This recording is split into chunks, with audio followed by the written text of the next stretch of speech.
What is going on, everyone? This is Thomas Meinert. I am an agent with Remax Precision, and we are on another episode of Thomas Talks on Thursday. And I hope you guys are all excited to be here. I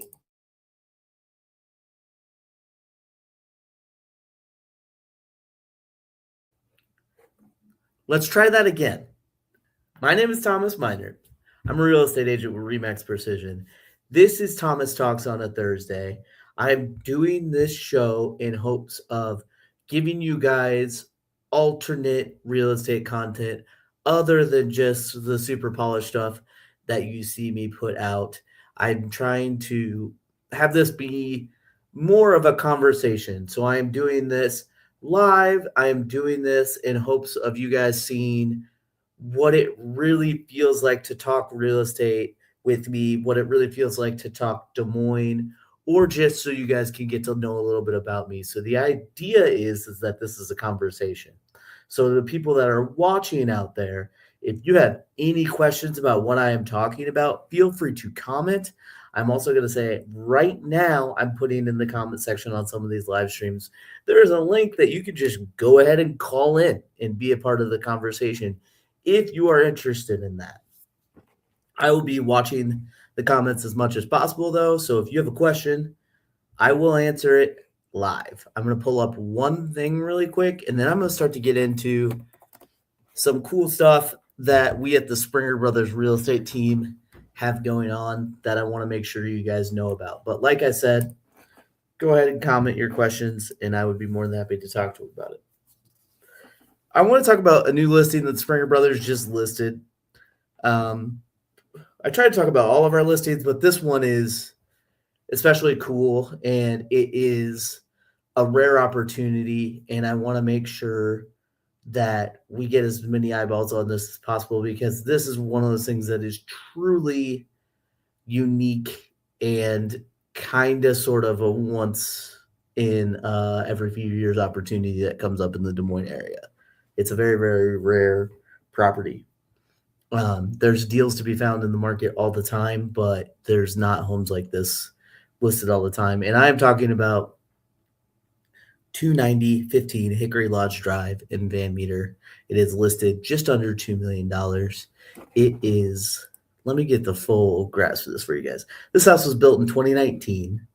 It is on 3.7 acres. It has 3,900 square feet finish on the main and the half story that is above it. It's a 1.5 story home. And then they've got another 1,600 finish in the basement. There's 5 bedrooms total, 5.5 baths. There's a 3-car attached garage and a 4-car detached garage. The detached garage is 1,100 square foot itself, and it's heated and cooled. So just right there, the property has a pond on it as well. It has some timber on it. It is just the dream that I hear people talk about all the time. Nothing too unmanageable. You're talking about 3.7 acres, but it's just a beautiful property that I think the right person is just going to fall in love with this place. So I'm going to switch to some pictures of it really quick just to show you some other stuff that it has going on as well. You got a gym there in the basement, and it's a walkout basement as well, too. So very, very cool. This is walked out to a patio that has a hot tub. You got a wet bar there with plenty of space to entertain there as well. Look at that laundry room, full separate laundry room with a sink and plenty of space to organize laundry. Get it all done there, bring it back to your bedrooms. This is the deck that comes off of the living room, and it's kind of its own private, secluded little thing that looks out on timber. It just, this property is amazing. This is the photo that I would just be sending to everyone if I could send just one photo. Look at that awesome open kitchen into the living room, into a formal dining area, and it has some amazing exposed brick, a vaulted ceiling, the flooring that just looks great with this property. I mean, it's amazing, guys. And then this is just one more drone shot of the photo. In the bottom left there, you can see the pond that they have going on. It's just the property is stunning, guys. I think everyone should check this place out. This is the detached garage with the little workshop off the back there, but that's fully heated, like I said. So it's an amazing property. So comment what questions you have about it. I can answer that. And we're gonna get cooking on the rest of this stuff. Let's get into questions people asked. Every Thursday morning I post a post asking for questions to answer on this show, so you can get your questions early, or if you're watching this live stream right now, don't be afraid to ask questions as you are watching as well. I see a few people chiming in, so don't be afraid to comment with your questions. I'm gonna just swoop through really quick and see if I'm not missing any. Cool. We had Jared Nicolaisan pop in with saying, what's the best game to play with friends? Can be video games, can be card games, it can be anything. So I could talk about this for basically a full hour, but I'm just going to talk about a few different things and then just kind of leave it at that. But if you want to talk having a good time with board games, I am the person to talk to, in my opinion. And if you ever want to play board games, let me know. So I for sure can help you out with that. If we're going to do video games, the best party, well, I'm going to say there's 2 party video games that you guys should check out. That is, of course, Mario Party, any version of it. I like the newest Switch one. It is a great time. Or Mario Kart. Those 2 games really know how to get the party going. Okay. And then if you're going to go into board games, the best board game to play with friends, well, I guess it would just be called a tabletop game because there's really no board to this one. But if you want to just chill with friends and have a good time and not play a serious board game, the game that you're going to check out is called Codenames. That is a great time. It's a super simple game that you play in 2 different teams, and you will have more fun. You will throw away your Cards Against Humanity because that game is stupid, and Codenames is way, way better. You guys should all check out the game Codenames. Now, if you want to get into a more serious board games, there's 3 that I would check out. I would check out a game called Dominion. It is a shared resources deck building game that you basically build your own engine out of the deck. It is a ton of fun. If you wanted to get a little bit more deep and a little bit more of a difficult game, I would check out the game Wingspan. It is very, very similar, but you're basically building an engine by yourself and you're competing to have your engine outperform everyone else's. And it is you're collecting or bird watching, basically. It's the dumbest premise for the game, but I guarantee you it is one of the most fun games you'll ever play. Check out Wingspan or any of its variants. There's one called Finspan, and there's one called Wormspan, where Finspan, you are observing / collecting fish, and Wormspan, you are observing / collecting dragons. Great game. One of the starter ones that I would check out as well is a classic called Ticket to Ride. You are building train tracks to get from one city to another city, and you are given different cities than everyone else, and there's just competing as far as claiming tracks before other people claim tracks. It's a super, super fun game. And then lastly, and the one I'm most serious about, and I'm not joking, I'll show you how serious I am about it right now. I just keep stuff like this around the house because of how serious I am about this. It is a game I love called Magic the Gathering. And Magic the Gathering, there's a bunch of different ways to play this game, but you are basically what they call a planeswalker, and you are casting spells against your competitors. And some of those spells you cast are instants and sorceries that affect what your competitors are doing. Some of the spells you cast are creatures. Zach is chiming in with fascinating. Zach, you need to play Magic the Gathering. And it is the most addicting game you will ever play. It is fairly expensive. But the good news is, if you're interested, you have a friend that already has a ton of cards and you don't have to pay anything to come play at Thomas Miner's house. So if you want to play Magic the Gathering, let me know. I'm always looking for more people to play Magic the Gathering with. So that's the last bit that I'm going to nerd out, and then we're going to start talking about real estate stuff again. So Maggie chimed in asking, what is the worst thing you could do for your home's curb appeal? The most obvious thing with this is just letting things get overgrown or unmaintained. Any weeds or overgrowth is really, really going to kill your curb appeal. There's lots of people that put a lot of hard money and hard work into landscaping, and it would be a shame to just ruin that and let it get overgrown. Zach is saying he's a level 8 beige wizard already. You can't handle my swag. Yes, I agree with that, Zach. That's a very good point. I can't handle it. I cannot handle it at all. So the obvious thing is just to not let your curb appeal get overgrown. I would also say, and this is going to start to transition into just more of my opinion, but I would say just to not overdo it as well. Your landscaping should be something that is proof that you're taking care of your house. But I see a lot of people just do too much, and not everyone has that green thumb. Not everyone loves landscaping. And when they walk through a house that looks like it would just be a lot to maintain, that can get kind of overwhelming. And it can be distracting from the exterior of the house in general, too. So that would be something I would think about as I am taking on a project of worried about my curb appeal. As far as the exterior, too, just make sure it looks clean. Having some decent grass.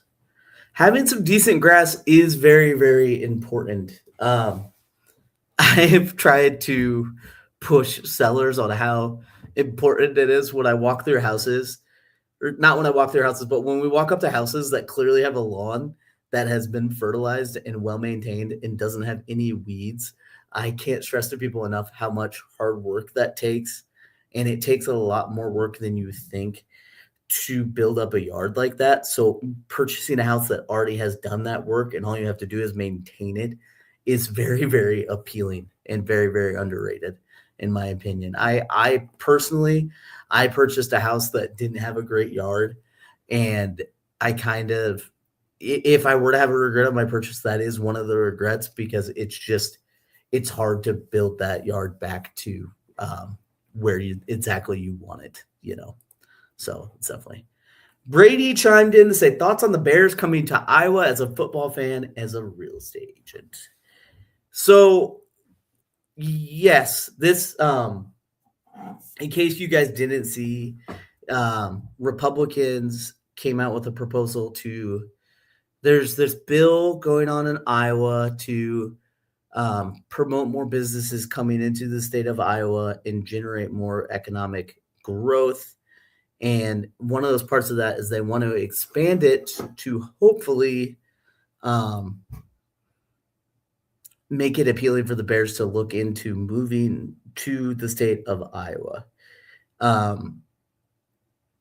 If you guys don't know, the Soldier Field where the Bears currently play, the stadium is in need of some remodels, some rework, and the Bears have for a long time been trying to get Illinois to work with them to get some tax money to either rebuild Soldier Field, or they purchased property out in Arlington Heights. I believe it's called Arlington Heights. I might have messed that up. They purchased some other property in Illinois to potentially build a new stadium. The only hiccup is they're claiming they cannot do it without the help of Illinois' government. Part of this is they are threatening to just leave the state completely. Indiana has thrown out a proposal to them to move to, I believe, the northwest side of Indiana. Iowa is apparently making a play to be one of those other people that entices the Bears. Do I think this is actually going to happen? There's no chance that this is actually going to happen, unfortunately. But Bree commented and say, "Nerd alert! It's not very nice, Bree. Don't knock board games or Magic the Gathering until you try it. You guys are all very, very mean, and I'm never going to talk about things I love on a live stream again." Okay, back to the Bears. This is not going to happen, to be totally honest. I don't think, me personally, I don't think Iowa has the population or the economic support to support an NFL team, unfortunately. Would I love it? Yes. Would this most likely be right around the Quad Cities, I think would be the best place to put this? Yes. And would I go to an NFL game if there was an NFL game that close? Yes. But I just don't think that there's enough economic support there, and I don't think the Bears would see that as enough economic support. There's just not enough of a population close to the Quad Cities to really, really, really support it. So unfortunately, I don't think it's going to happen. If it were to happen, I think it could be a really big come up to whatever area they decide to move to. We would have to see exactly what the state funds of support would have to be to the Bears to make that happen, to decide whether that's really, really a good deal. But I know, like, for example, the Green Bay Packers, I know Green Bay is essentially built around that stadium and built around the Packers. And the homes that are around that stadium are worth a whole lot more than they would typically be worth if that stadium wasn't there. So would it be really, really good for real estate values around wherever the Bears were to hypothetically live? Yes, it would be. It wouldn't really bring in that many more jobs. I think it would be a good boon for tourism, and I think it would bring quite a bit of money into the state through tourism. But like I said, you would just have to see what kind of deal the state would be looking to make to the Bears to make that happen. And unfortunately, from my past experience with deals like that, the numbers typically don't make sense. And no matter what, I would not be cheering for the Bears. I'm just going to throw that out there. I would not become a Bears fan. I'm a Chiefs fan, in case any of you guys were curious. And you wouldn't be able to get me to change my mind, basically. So let's go to the next one. Bree wants to see a day in the life as a real estate agent, and also what are your thoughts when rates might go down, or should we all just prepare for 100-year loans? Do not, in my opinion, do not get a loan term longer than 30 years. So don't prepare for 100-year loans. I don't have the crystal ball for rates, but I will tell you, I think by the end of the year, we're going to be looking at 5.5 being a lot more normal. And I think that's appealing, possibly lower than that. But I think long-term, I think we're going to start to get down to 5.5, in between 5.5, maybe even lower. But I think they're going to just start to hover around 5.5. And historically, that's a really, really good rate to purchase a house at. And I think once we get into that, we're going to get a lot more buyers into the market. So let's go into what a day in the life looks like. Let's make this a little bigger. Is that going to make it bigger? No, that's not going to make it bigger. Here we go.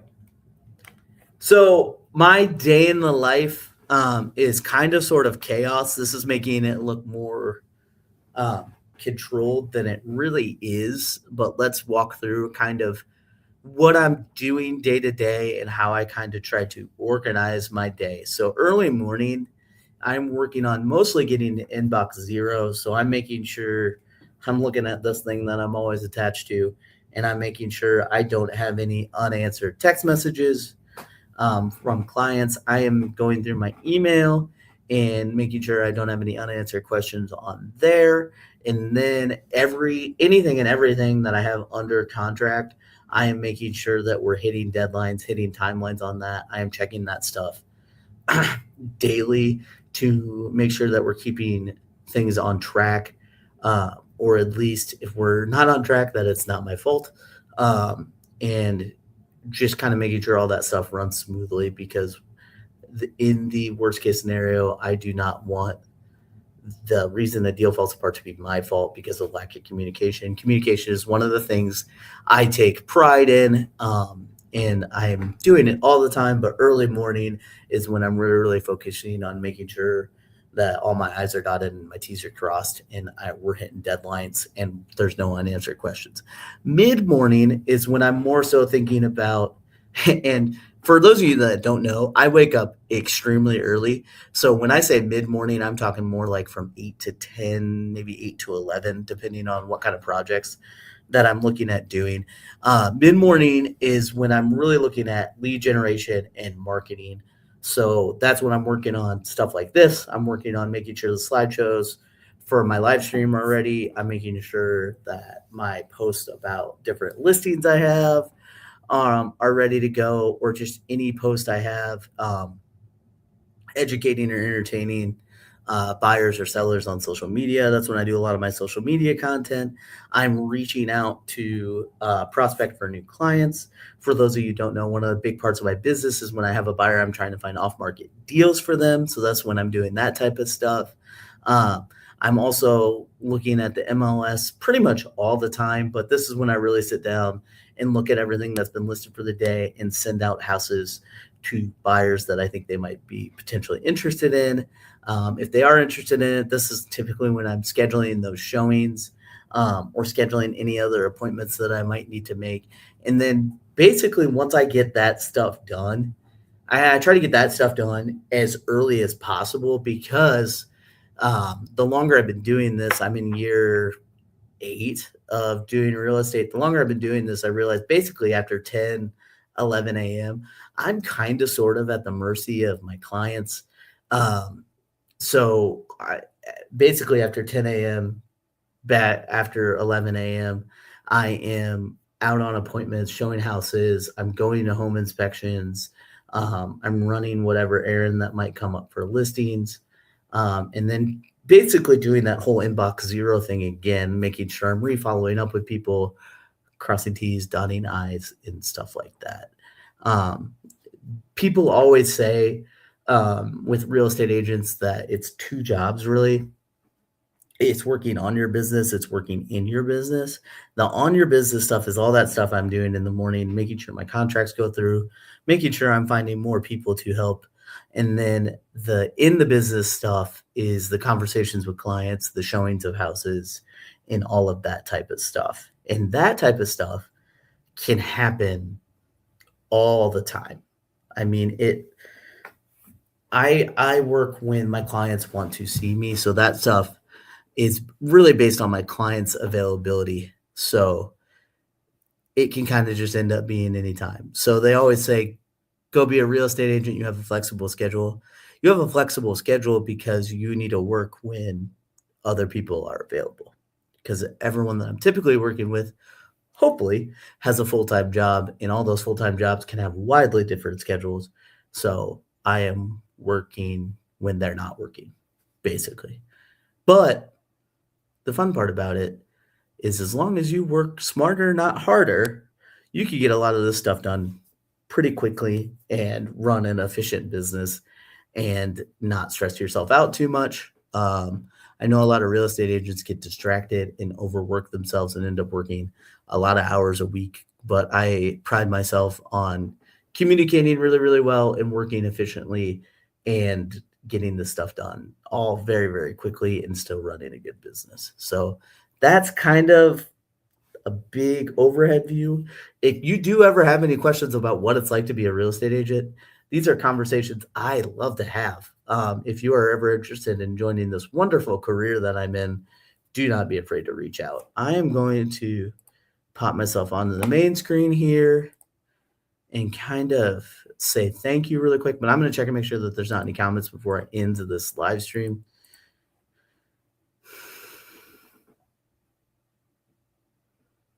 My dad popped in and suggested that the Mittendorf area would be a good area for the Bears to go to. Yeah, but there's just yes, that wouldn't be a bad area. And I do think if the Bears were to come to Iowa, I think there'd be a lot more support than people think. But the Bears is an organization that's been in Chicago for a long time, that's been in Illinois for a long time.